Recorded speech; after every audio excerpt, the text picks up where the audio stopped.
sent.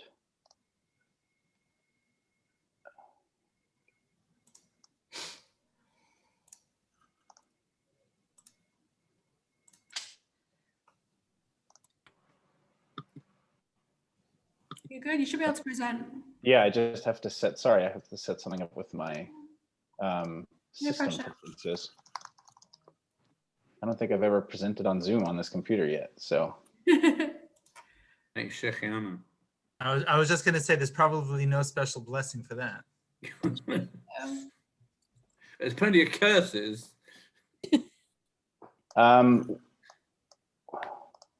I think, oh no, I think I have to quit Zoom. Okay, you guys can't see my other screen, right? No. No. Oh no, I think it just told me I have to quit Zoom and come back. Anything but that. So just to throw out a question there for talking about blessings, if you guys want to be impromptu while we're getting Adam set up or not. Adam, do you want to leave and come back? Yeah, I'll just sign back in. Okay, no problem. I don't know if you guys saw my post, but I was actually walking in the streets of Jerusalem and I met a very, very special Jew, if I may, called Jonathan Pollard. And I really had a doubt and a question, like, is there a special blessing that should be made when seeing such a special individual? Makir Asurim. Does everyone, do you want to maybe say, does everyone know who Jonathan Pollard is? Because I didn't, I'm not American. Helena, we're going to hold that against you. Don't even go there. It's not a thing outside of America. You probably weren't even born yet. Yeah, obviously. That's for sure. Mark, so the question obviously is to make it with God's name, because making it without God's name is not even a question, right? That's of course. Right. So the question is really, can you make it, properly with God's name? I don't know. I don't have an answer. If you What just, did you do? Oh, Adam's back. I'm shutting up. Moses, I don't believe that for a second. Okay, technical difficulties have been sorted out, so we're good to go. Okay, everyone can see Beautiful. my screen. Yeah, we can do Yeah, it's very, very snazzy. Okay, fancy, yeah, fancy presentation. So we're going to talk about content marketing today, like I mentioned before, content and marketing and content marketing as one, and social media. And so just to kind of go through what we're going to be talking about. So I'm going to, I guess, go a little deeper into a little bit about me and my experience. I want to hear from you guys. Like I was saying before, really great that we have a very diverse group of companies and people and backgrounds here. So I'm going to learn about what content and marketing means to you. I'll go into a little bit about what I think content is and what I think content marketing is, and social media, which I have a lot of experience with, and how that kind of plays into content marketing. And we're going to put, the lessons or the points that I've put together into practice of how it can help your business, and then we'll open it up to questions. Of course, you can stop me at any time if you have any questions, and yeah, we'll just get started. So like I said, I'm originally from Toronto. I came to Israel for yeshiva after high school and stayed for the last 14 years. So been here a long Which one, time. if we may ask? Shalavim. I was an officer of Shalbim Yeshiva. It's a great place. I actually live 5 minutes away from there now, living in Modi'in. So yeah, I had a great time there, joined the army through Shalvim, and been living here ever since. I fell into marketing actually because I studied world history in Bar Ilan and got a gig on Fiverr writing about like sports articles, just kind of a way for me to supplement income. I wrote an article about soccer, and a startup asked me to join their company to run their content and social media. And that basically started my journey for the last 7 years in marketing and content and social media and various startups. Like Helena said, I'm working currently at Arbox, which is a fitness management platform. So for gym owners, studio owners, to manage their clients and members and sales and scheduling and things like that. I actually just got put on Chalat yesterday, which is a little bit unfortunate timing. So yeah, hopefully networking and looking to meet people and see what's up. I mean, it doesn't mean my job's over, but for the time being, just kind of see what's out there. And I guess one of the things that I'm pretty proud of myself when it comes as a marketer is that I know the difference between inbound and outbound marketing, which I know is a big fancy buzzword that a lot of people throw out there, but it's not really relevant to the rest of my talk. I just thought I'd throw that in there. Now I want to kind of open it up to you guys for a minute. And when you hear someone talk about content, or just use the word content in a business or non-business perspective, what does that really mean to you? If anyone wants to go ahead. Something that reflects what their values are, or they stand for, or something that it would attract an ideal client. It's just like information that's hopefully relevant in some sort of like direction instead of like that. Yeah, material about a specific topic, the content. You're right. I would have thought, but I guess content can be either audio, visual, pictures, video, or the written form that expresses a certain idea. It doesn't, I don't think it has to, well, it could, but it doesn't necessarily have to express an idea. It could be just something to evoke thoughts, evoke emotions. It doesn't have to be a complete thought. It could be just an idea, just to provoke association, thoughts. It could be just an image or just a word that just lets the other people in. It's something that promotes engagement. Okay. Yeah. Yeah, okay, a lot of good stuff here. I like definitely engagement. That's another big marketing buzzword, but it's true. We're going to get into that a little bit later. I also really like the idea of letting people in, and also get into that a little bit later about kind of making things personal and connecting with people. But yeah, basically every one of you is right in your own way. And the question is, how do you apply that to the content for your business? So then let's take it a step further. How would you define content marketing? Or if someone's mentioned that to you, what were your first thoughts about that? I think it's more strategic than just, creating materials. It's more, you're creating materials with a certain, like you want an end game. Okay. That's true. Anybody else? Okay, that's fine. Being creative, Creating awareness. Creating awareness. Yeah, definitely. About you, about your business, about your product, for sure.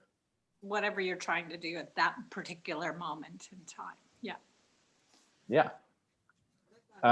Okay, so yeah, I like these answers. Really great. I feel like, yeah, everyone kind of has their generic idea about what content and what content marketing is.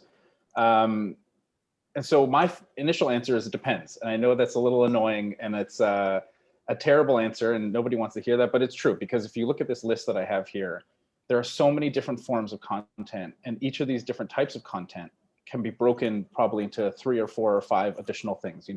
Short form written content could be tweets. It can be images that have text on them that you post on Instagram and things like that. So while content itself may be all of these different types of, product things or things that you produce or written or visual, we talked to a lot of people here into filmmaking and photography and things like that. Of course, those are different forms of content.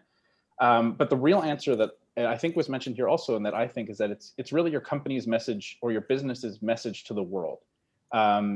Because as we'll see a little bit later as we get into social media, a lot of people have this big idea of should in their mind, is that I should be posting blog posts, or even though I'm a photographer, I still need to be on LinkedIn or Twitter and writing written content and things like that. And what really comes down to effective and positive and actual content that works is you creating a message that gets your company's message to the world. So that could be visual, it could be audio, it could be written, it could be visual in the sense that's static, like an image.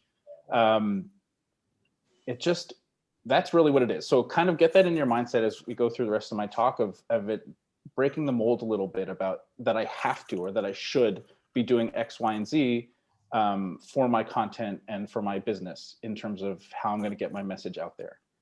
And then there's content marketing. So basically everything that I put on this previous slide, all the different types of content, it's actually doing it. I think someone mentioned that here. It's like, yeah, you have your content, and then it's how you release it and how you showcase it to the world. But what I'm trying to say with this first point is that content marketing is a lot simpler than it seems, which is a big kind of motto of mine, and that I'll get a little more into with social media. But it doesn't have to be difficult. And I'll tell you firsthand from the experience that I have working at companies that I've worked in, different marketing teams, interacting with different companies' marketing teams, most people in the world are terrible at content marketing because they just listen to the should or the I have to. They're on every social media platform that they can find. You know, you have these dry B2B companies trying to be on TikTok. It just doesn't work because they're just trying to attack everything. And it's a lot simpler than it seems. So the second point here, I kind of emphasizes that is you can have the best content writer in the world. You could hire incredible people to do your content writing, but if it's not getting out there, if it's just sitting on your blog, then what's the point? Or if you only have 5 followers on Twitter and you keep pushing tweets with all of your content, nobody's going to see it, and it doesn't matter. And then, of course, if people see it, that's great. But if they don't care, then what exactly is your time worth? So really, if we're kind of read between the lines here, is taking, look at the previous slide. Let's go back on the previous slide for a second. All of these different types of content, which like I said, can be broken down into other forms.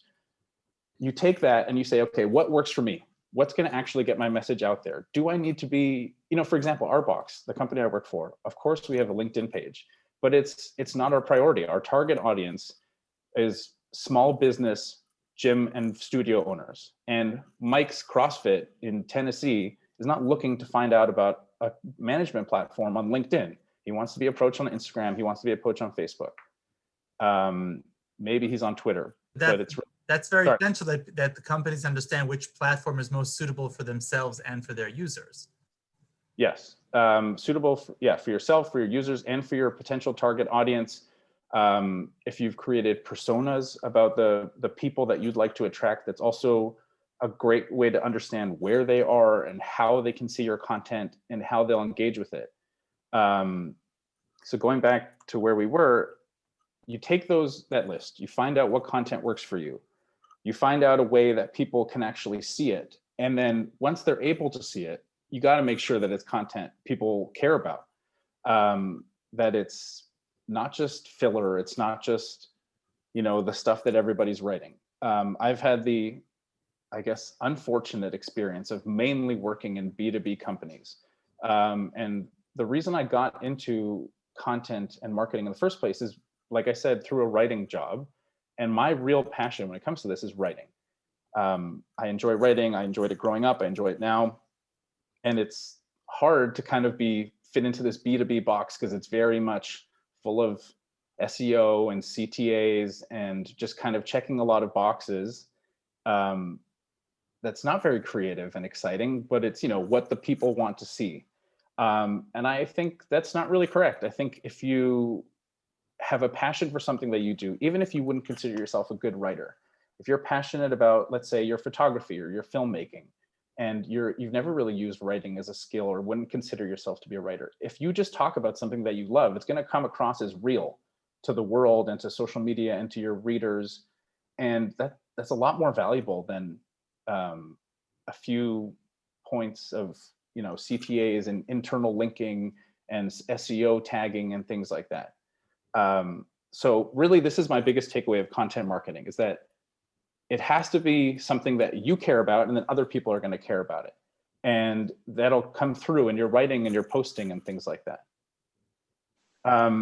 So social media, okay?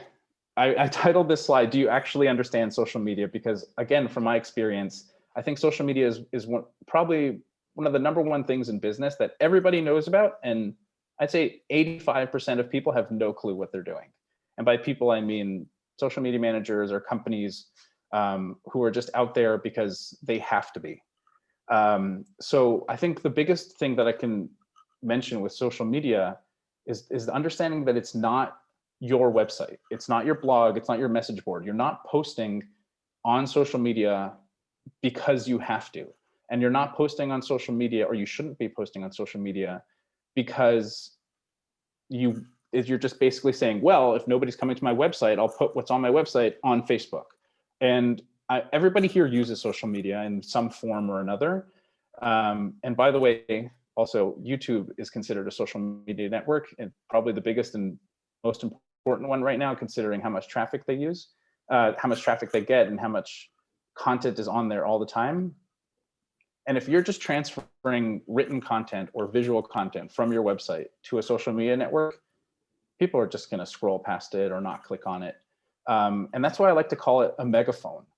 You know, you imagine you working out, you have your office building that is very business and corporate looking, but if you stood on the roof and had a megaphone and were shouting out that you had a sale or you had an update going on, people would stop and listen, because it's in your face, it grabs them, it's exciting, it's different. And all of those words that I just used are not difficult, which brings me to my second point, is that social media it's hard. It isn't hard. You know, a lot of people are like, I can't really get into it. But what's difficult about it is really putting in the grind. It's not hard. It doesn't take, I don't have any inherent gene or intellect in my body that have helped me become a successful social media. I just understand that it's about grinding. It's about, you know, setting up a schedule and posting at certain times and posting the right type of content and stuff that's eye-catching and has the right calls to action and is actually what people want to see.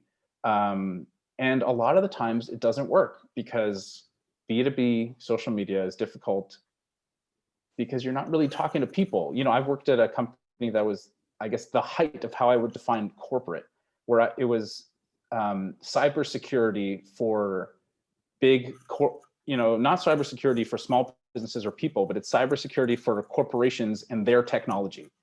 And they basically need to re-up every 10 years or if something goes wrong. So like, how do you market to people like that? Or how do you market to companies like that? Is you have to make your content stand out. And so thankfully, nobody here is working in the, you know, boring corporate job like that.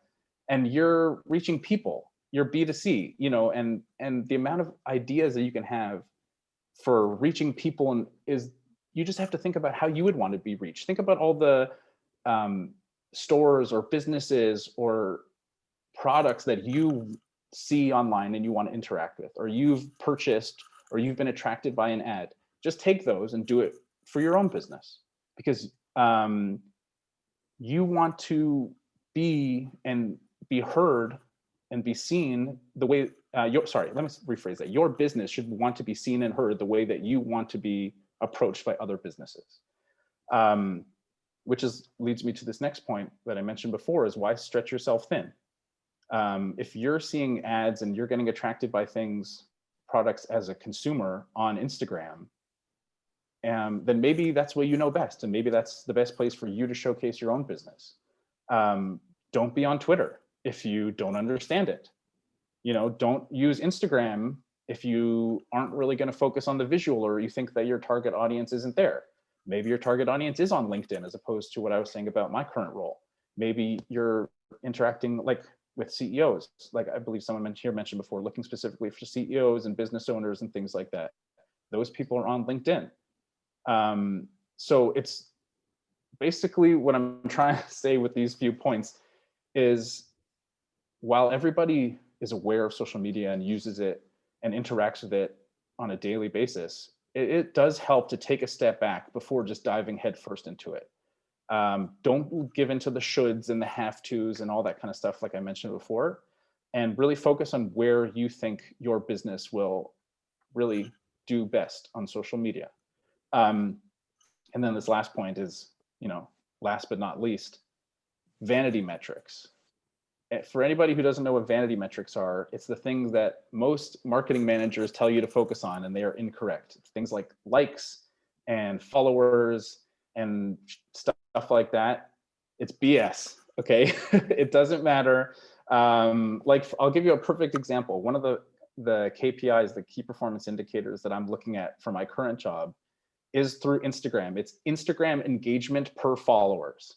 So to give you an idea, it's you basically take how much engagement that I'm getting per post, and then factor in how many followers we have. And our Instagram at Arbox is pretty new because it was in Hebrew. We just created an English one a few months ago. And our current number for that stat is 135%, which means that we're having more interaction and engagement than actual followers. So that's something that matters more than how many followers I have. So what if I have 600 followers, but I have the equivalent of 1,200 people interacting with my posts? So what is that telling me? That my posts are engaging, but we're not attracting people as followers? Well, that's a problem and a good thing at the same time. So that gets you thinking about what you're doing. But if you just look at things like, well, I gained 12 followers this month, and it's like, okay, probably 9 of them are spam. So why does that matter? And for those of you who use Instagram a lot, you know that the bots and the spam are there all the time. So it's really just about thinking a little bit more outside the box when it comes to data. And, you know, if you're a little scared of numbers and data management and things like that, just kind of looking at what you're doing. You know, Instagram business has really small but helpful metrics in the like back end of your profile. So do all the different accounts. I can give you afterwards ideas for how to track and manage data in a free or simple way for different social media accounts. I've used like a ton of different tools. Well, my nickname at my last job was Adam Third Party Tool Davis, because I just love adding on tools and all these different things to help with marketing, because there's a million of them out there. So I have recommendations if you'd like.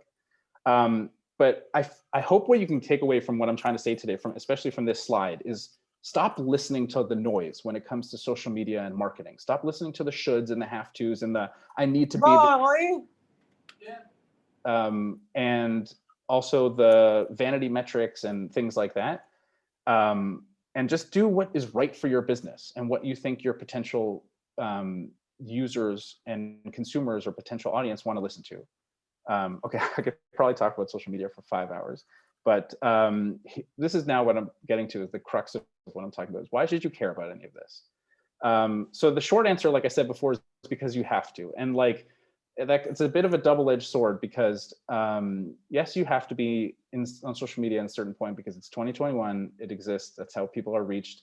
You also have to do marketing to a certain degree because you need to be there and you need to be putting in that effort. But the real answer that I like to promote is because I believe, and this is, I'm a little biased, so marketing and content are really the most important part of a business. And I've worked in, you know, like I said, big corporations where obviously the product team says they're the most important, and the sales team are like, well, without us, you know, we wouldn't have any customers. But this third point here is something that I heard from a former colleague that I've kind of taken with me for ever since, and it's really an important point, is that every lead or every consumer or every customer who comes to your business should, and this is a should that I believe in, should have at least some point been touched by something that you did in marketing. Whether it's your website, which I do consider to fall under the umbrella of marketing, whether it's your blog, whether it's something you post on social media, whether it's a YouTube video, whether it's me presenting to you now and talking about Arbox as a marketer, whether, you know, me being on a podcast, or, you know, you being on a podcast and promoting your brand. Branding is also another thing, whether it's your swag, you know, t-shirts, stickers on a laptop, all of those things are marketing. And I'm not saying that's the only way to bring in clients, but everybody who knows about your company or has come to your company should have been touched at least once by your marketing. And that's kind of like a mantra. You know, if you are into mantras, or I mean, they kind of sound sometimes a little obnoxious in the business world, but it's kind of something to kind of guide you. It's maybe it's like, let's say, a lighthouse to kind of say, I want everything I do to touch someone out there who's coming to my business. And that's a way to kind of say, okay, like I was going on before about stretching yourself too thin in social media, is it worth it to be on Twitter? Are people going to see my marketing efforts on Twitter? And if the answer is no, then don't do it. It's that simple. And really just kind of my last point here is that when marketing and social media works, it's really, really fun. Like seeing your blog posts actually have readers and see people interact with things like that. Seeing people comment on your Instagram posts and interact with your YouTube videos, that's really what it all comes down to, is that we want to be enjoying what we're doing. We want to have that kind of happiness and success of seeing that what we did came to fruition and it mattered, which is very important because a lot of times with content and marketing, it feels like what we do is just for the heck of it. And so you want to get that joy that you actually did something and accomplished something with what you were doing. So just kind of keep focusing on that kind of mantra, that lighthouse of that you want to be the reason that people are coming to your business. And of course here, where every one of you basically is your business or is part of a very small business, you should know that your marketing efforts are the reason that people are, that you're getting business every week or every month. You know, your product and your expertise is all very important, and getting that message out to the world is really what's going to be the difference between succeeding or, you know, staying where you're at and plateauing. So now let's talk a little bit about, you know, tachlis, how you can really succeed with your content and your marketing. Different categories of content. Okay, this is actually, these 3 points here are something that when I was kind of trying to figure out what I want to do with my career recently, I was just kind of listing all of my hobbies, and I have a lot of hobbies. I think my list was about 15 different things. And I decided, okay, that's a little crazy. I'm going to split them up into 3 categories. So there's the hobbies that everybody does. There's the, you know, things in marketing that everybody does. Like I said before, be aware and be wary of what everyone does, you know, and there's what you're interested in and what you should focus on. So let's take, for example, writing blog posts. Okay, everybody does it, but is it something that you're interested in? Yeah, okay, maybe it is, but is it something that you should focus on for your business? After, you know, everything that I've said here, and you kind of take away all those points, do you really think that writing a blog post is what your business should do? If not, if it's something you should focus on. If you don't think it's something you should focus on, but you're interested in it, then leave it in tier 2 here, in category 2, that it's something you maybe do once a month. Okay, but for example, for photographers here or filmmakers who have their incredible images and videos, that's something you love, and that's something that you're more than just interested in. It's not something that everyone does, and that's something you should focus on. So that, what I would put in, I guess, the third thing here, but it's tier 1 to me. It's like, this is what I'm doing. I need to find the place to do it, and I'm going to put it out there to the world. You know, for example, to continue with that example of being a photographer and something that's in the what everyone does category, that's, I guess, you know, promoting about your business. It's not showcasing your actual work. It's just the, you know, hey, I'm Adam, I'm a photographer, you can reach me here. It's like, okay, everybody does that. That's not going to set you apart from the crowd, but you should be focusing on the things that you believe in and that you're passionate about, and after everything I've said until this point, will actually help people know about your business and get your name out there. The second point here is creating content like you mean it. Or another way of saying this is create content on purpose, or with a purpose, is that you're passionate about your business. And like I said before, with all of you here who are small business owners or part of small businesses, this is your whole lifeblood. This is your baby. Think about, like, this is what you are doing with 70% of your time or brain power. And don't just do things because you should be, or because, yeah, I created this, you know, because everybody's doing it, or I'm going to write a blog post, you know. Do it on purpose. Show your readers or your viewers or your listeners or potential target audience that this is something you really care about. Because then they're going to approach you. You know, like if you, for example, the beer company, if you're creating beer and you're just like, yeah, we're just like every other company, that's, why would I already have 7 beers that I like. Why would I check out this new company? You know, but if there's a differentiator, if there shows that there's a passion and a message and a feeling and a person behind this company, yeah, okay, I'll check that out. That's cool. I like beer. I'm open to new beer. Why not? No, I'm sure you all know this as consumers and as, you know, people who buy things and interact with things all the time. Nobody ever has one thing of everything that they like. You know, think about how many different types of shoes that you own, or how many different types of Instagram accounts you follow, and how many different types of TV shows you like. All of those things attracted you in different ways. And there are millions of beer companies, there's millions of photographers, and there's tons of people out there who do the things that you do. But if people see that you care about what you're doing and that you're going to care about them as a consumer, that's going to attract them. as a potential audience and the customer. Which takes me to this next point, is create content that people actually want to read or watch or see. Kind of mentioned this before, but when I was saying that if you could have the best writers in the world, but if nobody wants to read it, then, you know, that's meaningless. Create things that people want to see. If you're a photographer, don't post selfies. Even if you're the most attractive person in the world, people want to see landscapes and family photography of cute little babies. You know, it's like, it's not that difficult, but create things that people want to see. Like some of the most powerful and popular accounts on social media or subreddits or, you know, Instagram accounts or YouTube channels are just like cute baby animals, because that's what people want to see. And once you find that thing that you do that people want to see or hear or watch, that's what's going to differentiate your content from your competition. And then this last point, which I think is probably the most important thing that I'm going to say, is to act and create things as if you actually care about your audience. It kind of is like a mix of all the different points on this page here, but when you're trying to bring in new people, they don't want to feel like they're just another consumer or just another, you know, tick in your weekly revenue or monthly revenue. They want to feel like, hey, if your business really matters to me, and that's especially important for small business owners. It's like, yeah, this is going to be great. You're going to be awesome. We're going to do a lot of great things together. You're going to love what I do for you. You're going to love to return to me as a return customer.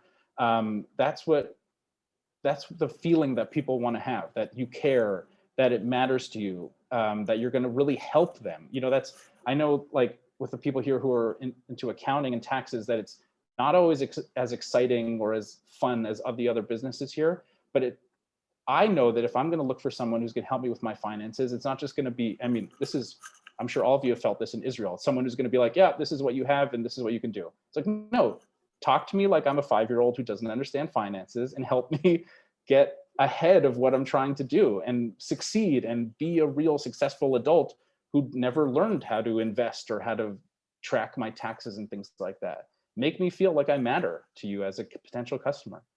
And then that'll really make all the difference in your outreach and content and marketing and things like that. So that's really all I had. I'm really open to questions, and if anyone wants to learn more or dive deeper into things that I said, then yeah, let's do it. I have a question, if that's okay there, Adam. Sure. Oh, sorry. Sorry, shit, I'm muted. Yes, Benjamin, go for it. Oh, sorry. I saw you clapping, but your thing was on mute. Yeah.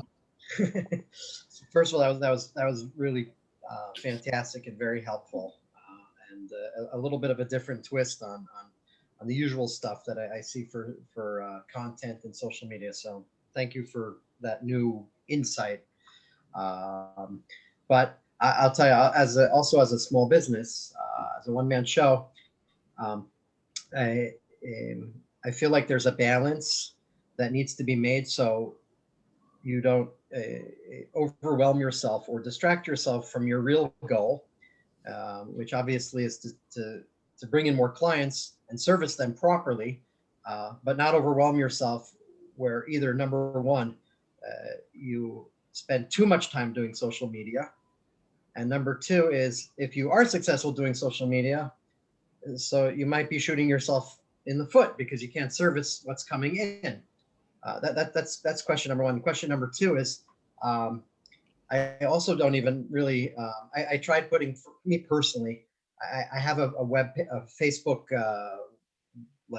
business Facebook page. I barely get to it, barely. And number two is, I put up a website a year and a half ago that's still under construction because I just haven't had time to get to it. And so, you know, I don't know, like where do you go from this? Where like, how much time, how much energy, how much budget, how much stuff do you need to invest? So, you know, that you're not paying tens of thousands of dollars to a content guy that may or may not bring you that kind of return. And number two is that you don't overdo it so that you can't even service which goes back to the first question, to go back in and service all these, new possible people that you're just going to end up giving them lousy service because you just have too many people you're dealing with. Okay, great questions. Remind me again what your business is? I'm one of these boring US tax accountants. Okay. All right. So first of all, you can take solace in the fact that I worked for a company that had 350 employees with thousands of customers around the world, and our Facebook page was neglected before I got there. So it's not just you doing a one-man show. A lot of companies, like I said, have no clue what they're doing when it comes to marketing and social media. So don't worry, okay? That's fine. I feel like one of the biggest things that I actually didn't mention here that I've kind of felt for the longest time when it comes to social media marketing is that a lot of people rush to put money or throw money at it. Google and Facebook ads are very effective, but they're also very expensive. And I'm kind of I have the belief that you don't really need to spend a lot of money to be successful in social media and your marketing. So for someone like your business that's taxes and accounting, if your website is still under construction, just take 2 hours, when you have free time, and just make a one-page website that says, this is what I do, this is who I am, here's my contact info. Because for a position like you have, you don't need anything flashy. You need your credentials, you need people to, maybe put a few logos of brands that you've worked with in the past, and people need to get in touch with you. You are the product, right? Like, you don't have a product. Your knowledge and expertise is the product. So people need to reach you. If you were telling me that you had, you were a bakery, then you need to showcase your products and, and what you can make, and have people say, wow, that was the best bread that I've ever bought. But that's different. That's something you're making. For you, you need to get people to talk to you. So kind of shifting that focus on your social media as well. Make sure your content information is very highlighted in your Facebook and LinkedIn cover photos. Don't just put a picture or nothing. Put a picture of you, maybe with your credentials and how to contact you. Put your phone number on your Facebook cover photo. You'd be surprised at how effective that is. Your phone number, your email, and that'll take you probably a couple hours at most to create those things. You can make them even without a graphic designer, to go on Canva or Crello or those free graphic design websites. And then that's it. And then you kind of say, okay, I can breathe. I have anyone who wants to reach me can. And then when I have a little bit more money and a little bit more time, I move on to the next step. Like, I won't lie to you that it's helpful to have content and people interacting with social media and answering your Facebook page. Of course, that's important, but it's not the first thing you need to worry about. Getting people to you specifically for, like I said, for your business is the most important thing. Get that under your belt. And then when you have some free time, spend some more time kind of fleshing out your different areas that you're working on. And I'll tell you, from 7 years of working in social media, you'd be surprised at how effective 15 minutes a day can be with your social media. Just set a time in your calendar, 15 to 20 or 30 minutes, go into Facebook, respond to a few messages, check, Instagram or LinkedIn or wherever else you may be. And then, yeah, if it sparks a conversation with someone and someone's answering you, okay, it might take a little bit more than 15 minutes, but that's it. Just start small. Don't get overwhelmed in what you need to be doing or should be doing. Contact info, interacting with people a little bit a day. And I think that's really it. All right, thank you. I have any more questions? Actually, I do have a question because it's more about content. Can you hear me? Yeah. No. Okay. I've noticed, like, in the past, it was get your message out there as quickly and concisely as you possibly can, to create interest. Now I've noticed that a lot of the content is like paragraphs and paragraphs and paragraphs and paragraphs from influencers and things like that. Is there a switch going on? Is it something that we should take a look at? Or do we stick with the concise message because of the scrolling and wait till you have a lot of followers? Right. Two things. First of all, it's a bit of a catch-22 because doing the content will get you followers, but you can't really get more followers. You start off with, so it's a little bit tough. But also it depends on your business and your brand. Like, for example, long form, like I'll give you an example of where I work now, Arbox, okay? We're a gym management platform. Yeah, I know. So obviously we want to post pictures of people lifting weights because that gets people to stop scrolling and be like, hey, what's going on here?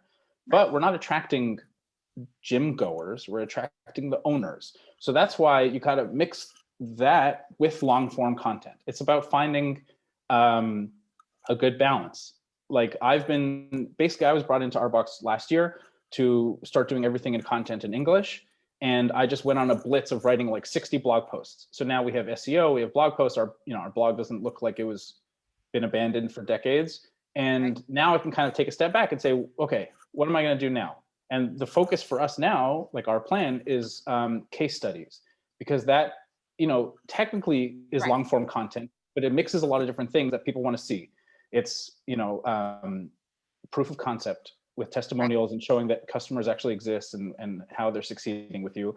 It proves that using your product is helpful, and it still showcases visual aspects of pictures. You can put, if you write a case study and it's on your website and then you want to promote it on Instagram, you could put 4 different pictures from that customer, and that kind of brings people in and then brings them to that long form content. So I'll like, in all honesty, there is no solution. There's just a kind of, okay, I'm trying this and it's working. Now let's maybe shift to this. There's a lot of like tricks that you can do to get more followers. Like obviously you can post frequently and post a lot of pictures, and that'll kind of build your follower count. And then, but you still need to figure out, like I was saying, like what content your market actually wants to see. And it's a lot of trial and error. Like it's not simple. But it's just a matter of seeing, but I guess to answer your question more specifically, I don't know if there's any specific switch. Like there is no kind of overwhelming moment where people said in 2020, we're doing this now. And if, like what I was saying before, is you want to be different and you want to be true to yourself as a business, just do what matters to your business. People will still interact with that regardless. Okay. All right. Does that make sense? Yes. David, did you have a question? Yeah. Hi. Great presentation, Adam. Really liked it. Question also about the content. I find myself wondering whether people, for example, in LinkedIn, that's where I post. That's where I feel comfortable of, just market my business or myself. I'm an accountant as well, by the way. And I wonder whether people like to know about my content, I mean, the professional content, or they want to know about me. You know what I mean? Because I see that a lot of people in LinkedIn posting about personal stuff or things that has nothing to do with their business, general stuff or personal stuff sometimes. Not as much as they would do with Facebook, for example, or Twitter, but still they try to make it more, I would say, I don't know, colorful or something more that would show their personality maybe, or stuff that they're interested at. So and that's the question, like what do you think of that? What should you, is LinkedIn just for professional content, or you should always involve some personal stuff, things that are not connected to your business? What do you think of that? Okay, so contrary to what I was just saying to the previous question, there has been a bit of a shift in LinkedIn, that it is kind of going towards more of this Facebook feeling of a little bit more personal, like you were saying, a little bit about me. I don't think, in my humble opinion, that that's the right thing for LinkedIn. I know that that's a good move for people who are trying to become LinkedIn influencers and marketers, but I think you can kind of hack the system in a sense that you can create content for LinkedIn that shows your expertise, but shows that you're not just only posting, hi, I'm an accountant, hire me to do your taxes. It's, did you know that, and then throw a stat out there or something that people might not know, or maybe looking into what's called hashtag holidays, those like National Donut Day. And you could be like, Americans spent, got tax rebates on, I don't know, junk food purchases of X amount of dollars. I don't know, I'm not an accountant, but you know what I'm saying? Like, make it a little more interesting and fun and exciting and different. I think different is that word that I keep coming back to, without having to get into that realm of, hey, this is me and my dog. Oh, also I'm an accountant. you know, like you can still be there and be different and stand out from the crowd while maintaining what I do believe is a different level of professionalism that should exist on LinkedIn as opposed to Facebook. One thing that I'm guilty of, which I know is wrong, but sometimes it helps for content marketing, is posting the same thing on every social media account. It works sometimes just to get your message out there, but it really should be different. You know, the things that you're posting on LinkedIn shouldn't be the same thing you're posting on Instagram. So you can give it that little bit more of a professional twist while keeping it fun and exciting, but you don't have to worry about being that like fun, cool LinkedIn accountant guy. You know, like if that's not who you are, then don't feel like you need to do that. And if you are, then all the power to you.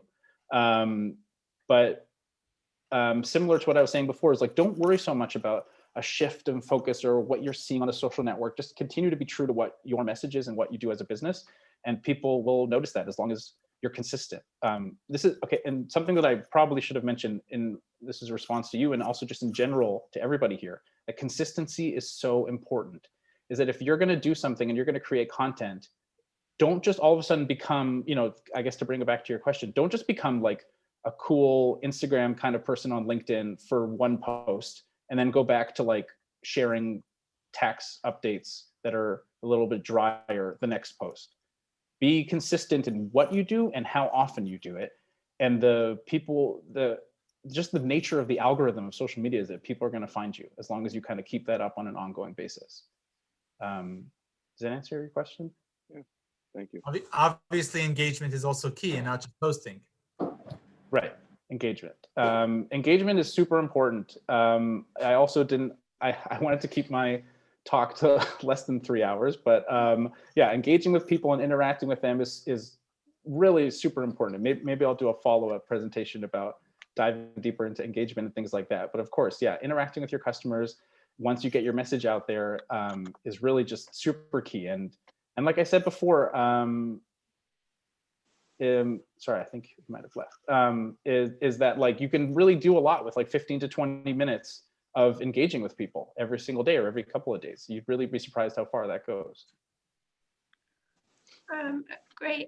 Maybe time for one more question, although we're running a little bit late now. Okay, perfect. Yeah, Hi, everybody. I have one. Hi, my name is Roy. I work with Eliza in the studio. And I'm in charge of her Instagram and building online stores for her. You hear me? Yeah, you're here. Perfect. And my question for Adam is this. Aliza has a social media profile on Instagram where I upload posts for her, which are both videos and pictures of her artwork. What I would like to know is whether, Adam, in your opinion, there is a certain ratio of the amount of images I'm supposed to upload for art, as opposed to the amount of images that shows who Aliza is and the work in the studio and the process, stuff like that. And I'm asking this since you deal with art, and the aim of this Instagram account is to show the uniqueness of her work and her as a person. Okay. So I think the answer to that is show, don't tell.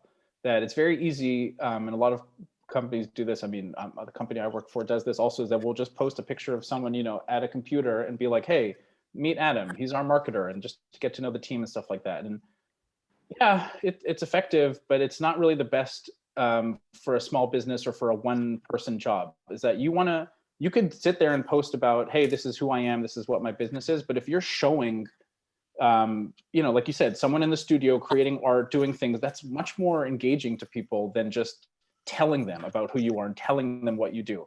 Especially on Instagram, where people have a fraction of a second before they just scroll past you and move on to something else. So find a way to show those images of her actually, you know, creating things and getting things done. And then in the caption, once you've already had people stop scrolling and look at the picture, you can explain a little bit more about what you do or what you're offering that week or updates that you want people to know about. But just keep in mind this kind of like show, don't tell is like, for Instagram is that it's just, you have to grab people's attention and be like, oh, what's she making in the studio? That looks cool. Wait, who is this person? You know, and then it kind of gets them thinking and it kind of breaks them out of that mold of just scrolling through everything. So take a little bit more time on those photos. Don't just, you know, take a photo on your phone and post it. Think about editing it. Think about the lighting. Think about the angle. Is it showing our product? Is it showing actually what she's doing, or is it just a picture of a person?